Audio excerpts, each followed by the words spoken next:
I spent 10 years working construction to fund my younger brother's elite education. The moment he passed the bar, he used a legal loophole to claim our mother's home was solely his and ordered me out. The ending involves a repayment clause he forgot he signed at age 18. When my younger brother handed me the eviction papers, he didn't look angry. He looked calm. That was the part that hurt the most. The envelope was thick, official, cream-colored. My name printed neatly across the front in black ink. Daniel Harper. Not Danny, like he used to call me when he was 12 and afraid of thunderstorms. Not Big Bro, just the legal version of me. We were standing in the kitchen of our mother's house, the same kitchen where I'd burned my first grilled cheese sandwich at 14, where Mom still kept a chipped ceramic rooster on the windowsill. The late afternoon sun slanted across the linoleum floor, catching the dust in the air. It smelled faintly of lemon cleaner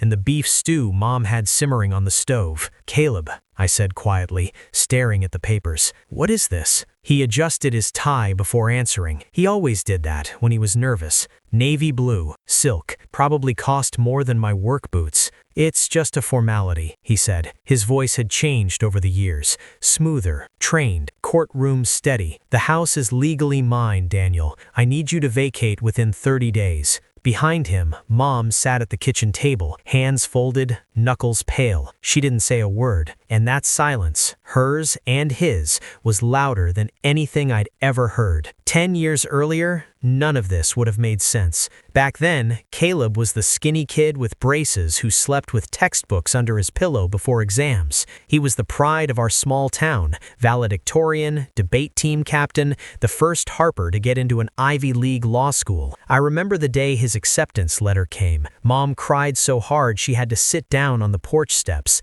The mailman hugged her. I stood behind them, hands shoved in my jeans, pretending the tightness in my chest was just pride. Dad had died 3 years before that, heart attack on a roofing job. After that, it was just the three of us in this house. Mom cleaned offices at night. I dropped out of community college and took a full-time construction job. Someone had to keep the lights on. When Caleb's tuition numbers came in, Mom's face went gray. Even with scholarships, it wasn't enough. "I'll handle it," I said that night at the kitchen table. Caleb shook his head. "No, you don't have to." "I want to," I told him, and I meant it. I picked up extra shifts, weekends, nights, winters when the wind cut through my jacket like glass. My hands grew calloused and cracked, permanently lined with dust and cement. I stopped thinking about the welding certification I'd once planned to finish. Every month I transferred money to Caleb. Tuition, books, rent in Boston, sometimes groceries when he said things were tight. "Pay me back someday," I'd joke,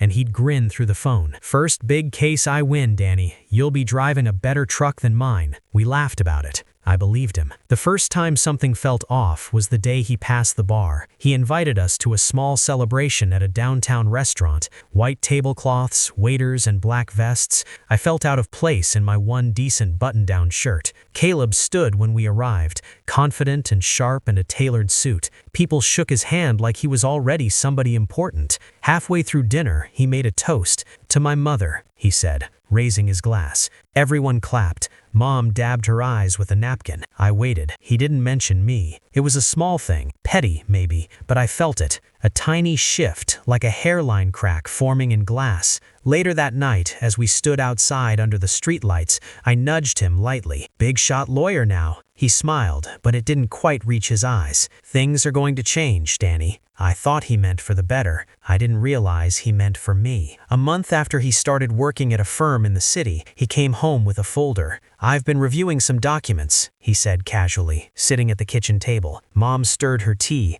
I leaned against the counter, exhausted from a 10-hour shift pouring concrete. "What documents?" I asked. "The deed to the house," he replied. Mom looked up. "Why?" "Well," said Caleb, smoothing the folder open, "when Dad died, everything transferred to you, Mom, but there were tax complications. It would have been smarter to restructure ownership earlier." I didn't like the word restructure. It sounded like something that left pieces on the floor. He went on explaining legal technicalities in language that felt deliberately complicated. At the time, I trusted him. He was the lawyer. He was my little brother. So when he asked Mom to sign a few updated documents to protect the property long term, she did. I didn't read them. I should have. Now, standing in that same kitchen, holding eviction papers, the weight of that oversight pressed against my ribs. You used Mom's signature, I said slowly. Didn't you? Caleb inhaled. She transferred sole ownership to me last month. It was the most practical solution. For what? For the future, he replied. I have plans, Daniel. Investments.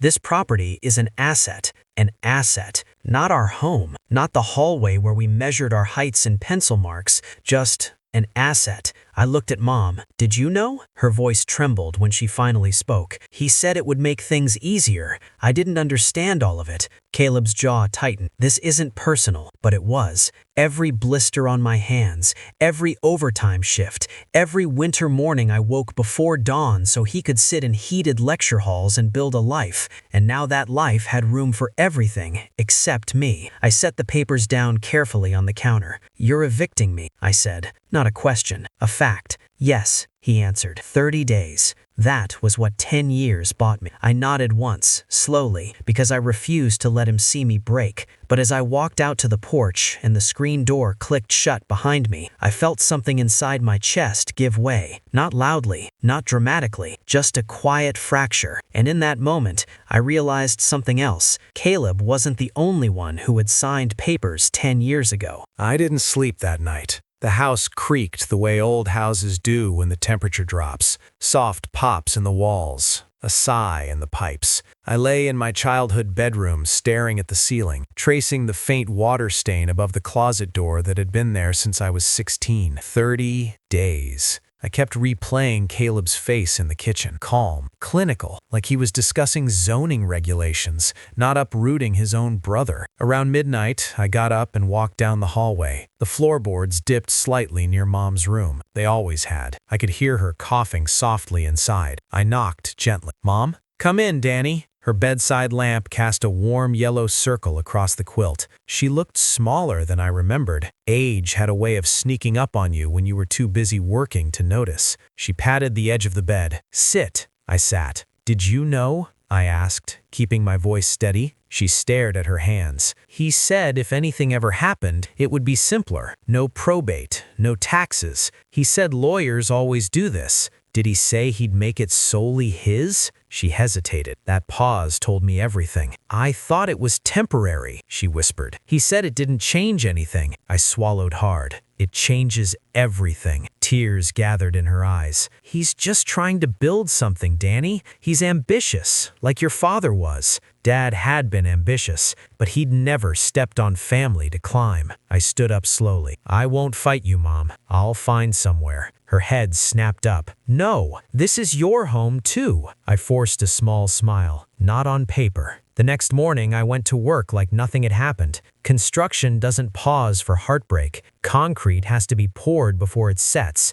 Beams have to be lifted whether your hands are steady or not. My friend Luis noticed I was quieter than usual. You good? He asked during lunch, handing me half his sandwich like he always did. Family stuff, I replied. He nodded, not prying. That's what real friends do. As the day wore on, my anger settled into something colder. Not rage, clarity. Caleb was counting on one thing, that I wouldn't understand the law, that I'd feel too small in front of his degree and polished vocabulary. But he'd forgotten something. I might not be a lawyer, but I'm not stupid. That night, I drove to a storage unit across town. Unit 47. Inside were 3 plastic bins and an old metal filing cabinet. Dad had been meticulous about paperwork, insurance, property taxes, bank statements. When he died, I boxed everything up instead of throwing it away. I hadn't opened those boxes in years. Dust coated the lids. The air smelled stale, metallic. I rolled up my sleeves and started digging. Old receipts, utility bills, Caleb's high school transcripts. Then I found it. A thin blue folder labeled in my own handwriting. Caleb, tuition agreement. I sat back on the cold concrete floor. I remembered that night clearly now. Caleb had just turned 18. The tuition numbers were terrifying. Mom was crying quietly at the table. You can't let me do this alone, he'd said. You won't, but I need something in writing. Not because I don't trust you, but because I don't want money to ever poison this family. He'd rolled his eyes at the time. You're dramatic. Maybe, but sign it anyway. It wasn't complicated. I'd printed a simple repayment agreement off a legal template site. It stated that any financial support I provided for tuition and living expenses would be considered a loan, repayable within 5 years of his full-time employment as an attorney. He'd signed it. So had I. Mom had witnessed it. At the time, it felt symbolic, a gesture of mutual respect. I never imagined I'd need it. Now, holding that paper in my hands, I felt something shift inside me. Caleb loved loopholes. Fine, so did I. I spent the next week gathering proof. Bank transfers, pay stubs, copies of checks, text messages where he'd written, "I'll pay you back, Danny, I swear." The total made my stomach flip. Over 10 years, with tuition hikes and Boston rent, it came to just under $214,000. $214,000. I drove past Caleb's new condo one evening. Glass balcony, underground parking, the kind of place that smelled like fresh paint and ambition. He could afford it. He just didn't think he owed me. On day 12 of my eviction notice, I asked him to meet me at a coffee shop halfway between the city and our town. He arrived 5 minutes late, Bluetooth still in his ear. "I have 15 minutes, he said, sitting down. I slid the blue folder across the table. He glanced at it casually, then actually opened it. His expression changed. "What is this?" he asked,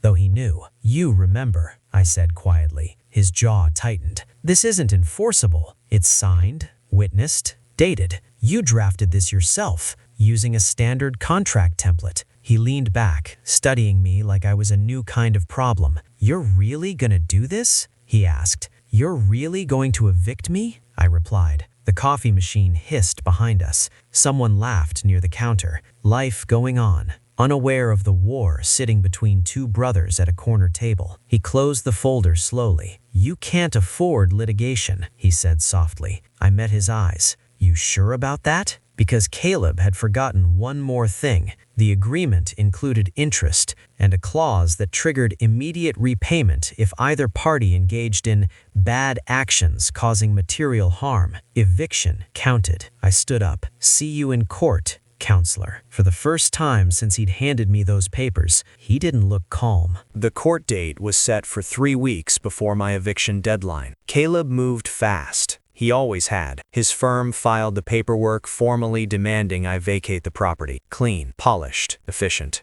I filed my response the same afternoon. I didn't hire some flashy downtown attorney. I hired Margaret Feldman, a 58-year-old contract lawyer whose office sat above a hardware store in our town square. Her waiting room smelled faintly of old books and peppermint tea. She wore reading glasses on a beaded chain and listened without interrupting. When I handed her the tuition agreement, she didn't smile. She adjusted her glasses and read every word. Then she looked up at me. "Did he really think you wouldn't keep records?" she asked. "I guess so." She tapped the page with her finger. "This is surprisingly thorough. Payment schedule tied to employment status, interest accrual, acceleration clause under bad faith." She leaned back in her chair. "It's not airtight, but it's strong." "Strong enough?" Her eyes softened. "Strong enough to make him very uncomfortable." The court date wasn't dramatic the way movies make it. No shouting, no pounding gavels, just fluorescent lights humming overhead and the quiet scrape of shoes on tile floors. Caleb stood at the plaintiff's table in a charcoal suit. He didn't look at me at first.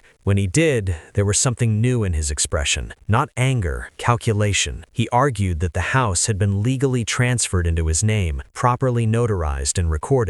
He emphasized sole ownership several times. Margaret didn't dispute that. Instead, she calmly introduced the tuition agreement. I watched Caleb's shoulders stiffen as copies were passed to the judge. Margaret's voice was steady. "Your Honor, the defendant provided over $200,000 in documented financial support to the plaintiff over a 10-year period under a signed repayment agreement. The agreement includes an acceleration clause triggered by actions that cause material harm. Evicting my client from his primary residence qualifies." Caleb objected. "Personal interpretation, he said smoothly. The contract lacks professional drafting. It was signed under familial pressure. I felt that one like a slap. Margaret didn't flinch. Pressure? The plaintiff was 18, legally an adult, entering into a financial agreement willingly in exchange for substantial funds. We have messages acknowledging the debt repeatedly. The judge, an older woman with silver hair pulled tight at the nape of her neck, studied Caleb. "Counselor," she said,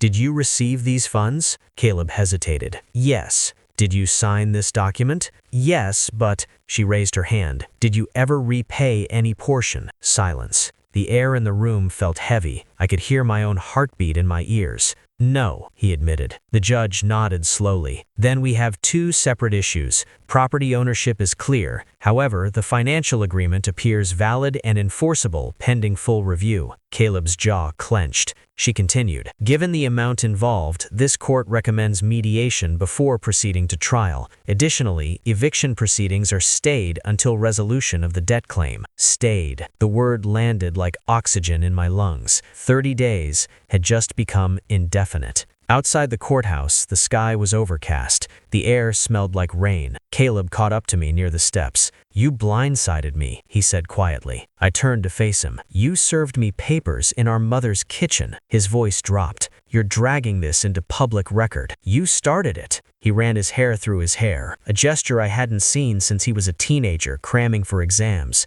"You know I can fight this for years. Appeals, motions, you'll drain yourself dry, maybe. But so will you." For a moment, neither of us spoke. Then he said something that surprised me. "You were always supposed to understand," he muttered. "You're the practical one." I stared at him. Understand what? That I had to think bigger. Bigger than family? He didn't answer. Word traveled faster than I expected. Small towns don't need social media to spread news. They have barbershops and grocery store aisles. By the end of the week, people were whispering. Lewis pulled me aside at work. "Your brother's the lawyer on the billboard near Route 8, right?" "Yeah." "He heard he's in some kind of dispute with his own family." I nodded once. He shook his head slowly. "That's cold." At church that Sunday, Mrs. Alvarez squeezed my hand a little tighter than usual. "We're praying for your family," she whispered. Mom stopped answering calls from some of her friends. I found her one evening sitting at the kitchen table, staring at nothing. "This isn't what I wanted," she said. "I know. He thought if he owned it, he'd protect it." I knelt beside her chair. "He still can, just not like this."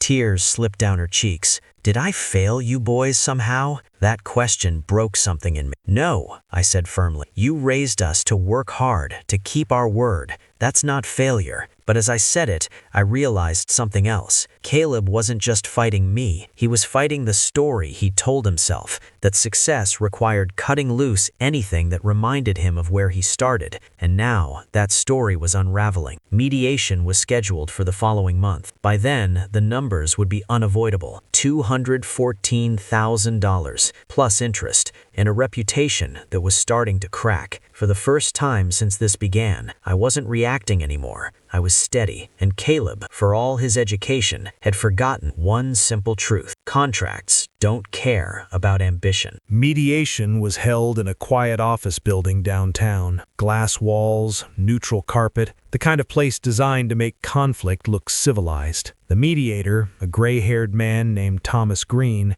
had the patient expression of someone who had watched too many families fall apart over money. Caleb arrived with a partner from his firm. I came with Margaret. Mom insisted on coming too. She wore her light blue cardigan, the one she always chose when she felt anxious. She kept smoothing the sleeves as if wrinkles were the real problem in the room. We sat across from each other at a long, polished table. Thomas began calmly. "This isn't about who wins. It's about finding resolution without further damage." Damage. The word hung between us like smoke. Caleb spoke first. "I'm willing to offer Daniel a relocation stipend," he said, folding his hands. $20,000 to move out peacefully. We can end this today. $20,000 for 10 years. for blistered hands and frozen mornings and missed birthdays because I was working overtime. I looked at him and almost didn't recognize the boy I used to walk to school. Margaret slid a document across the table. The total debt, including accrued interest as outlined in the agreement,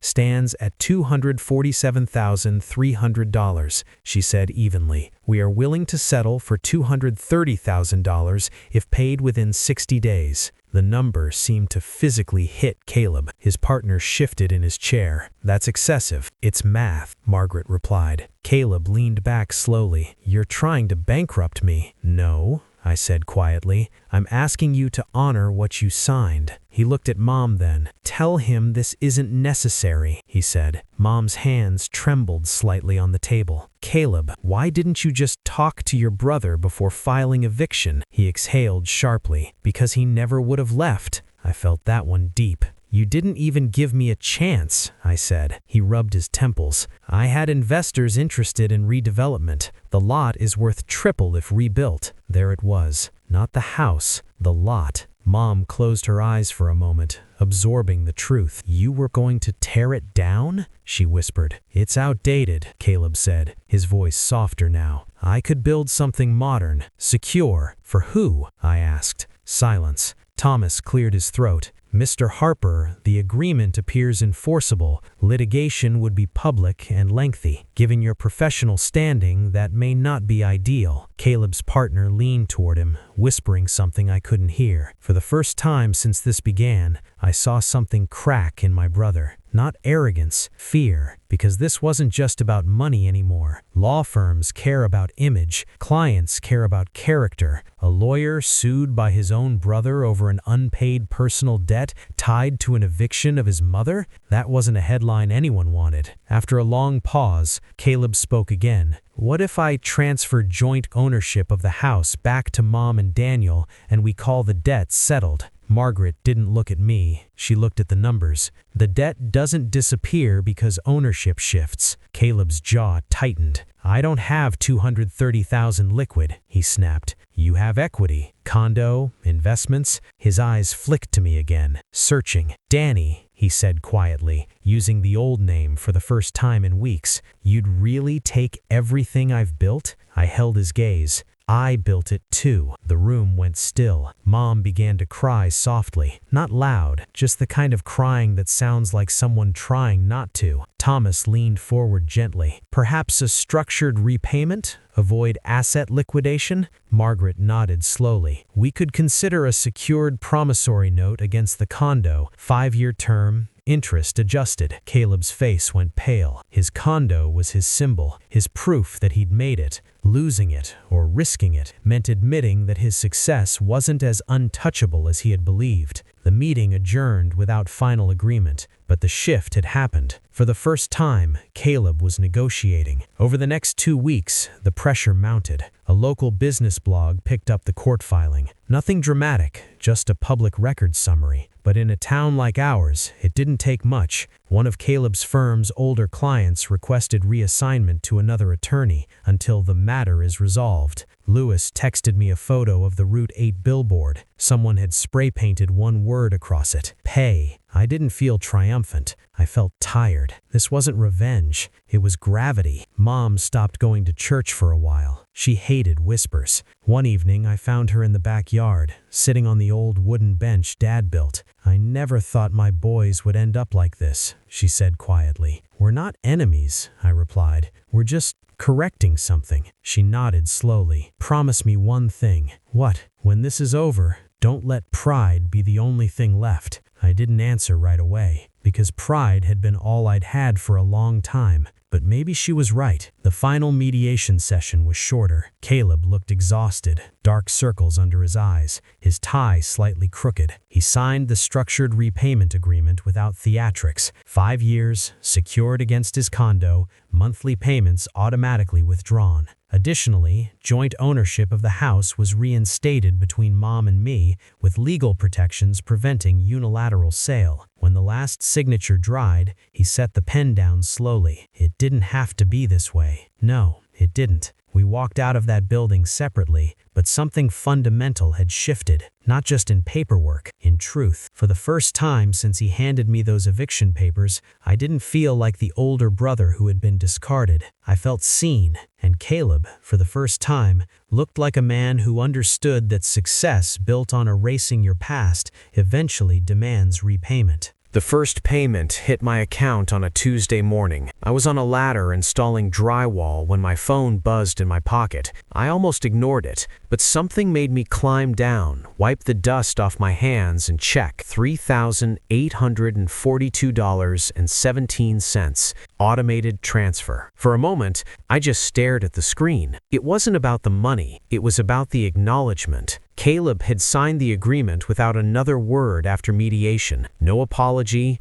no speech, just a quiet, controlled nod as if he were closing a business deal. But this transfer, this monthly reminder, meant something different. It meant the story had been corrected. Life didn't magically return to normal. Caleb and I didn't suddenly hug it out in the courthouse hallway. He moved through the world a little more carefully after that. The billboard on Route 8 was cleaned within days, but the stain where the paint had been scrubbed off never fully disappeared. People remembered. Not loudly, not cruelly, but they remembered. His firm kept him on. He was too talented to discard, but one of the senior partners insisted he complete an internal ethics review course, a quiet, face-saving correction. In our town, whispers faded into nods of understanding. Most people didn't take sides. They just shook their heads at the mess of it all. Mom, though, she carried it differently. One Sunday afternoon, a few months after mediation, I found her back in the kitchen making beef stew, the same recipe she'd made the day Caleb served me papers,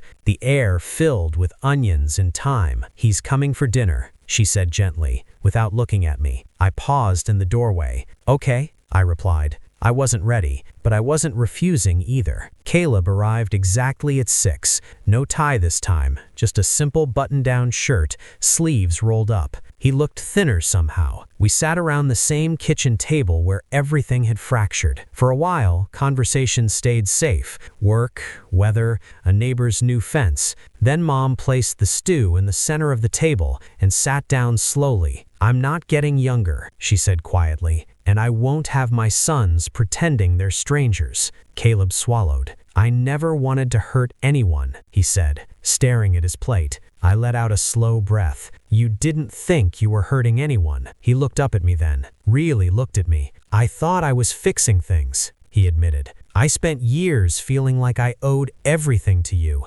Every achievement felt borrowed." The words surprised me. "I didn't ask you to feel small," I said. "I know, but I did. And when I finally had control, legal control, I overcorrected." The room went quiet, except for the faint ticking of the old wall clock. "I was angry too," I admitted. "Not just about the house, about being invisible." He nodded slowly. "I should have thanked you, publicly, privately, every way possible." Mom reached across the table and placed her hand over both of ours. "No more contracts between you," she said softly. "Only promises you can keep." For the first time in a long while, I saw my little brother again. Not the attorney, not the strategist, just Caleb. We didn't solve everything that night. Forgiveness isn't a switch you flip, it's a series of small choices. But when he left, he paused on the porch. "Danny, yeah? I'm sorry." It wasn't dramatic, it was quiet, but it was real. And I nodded once.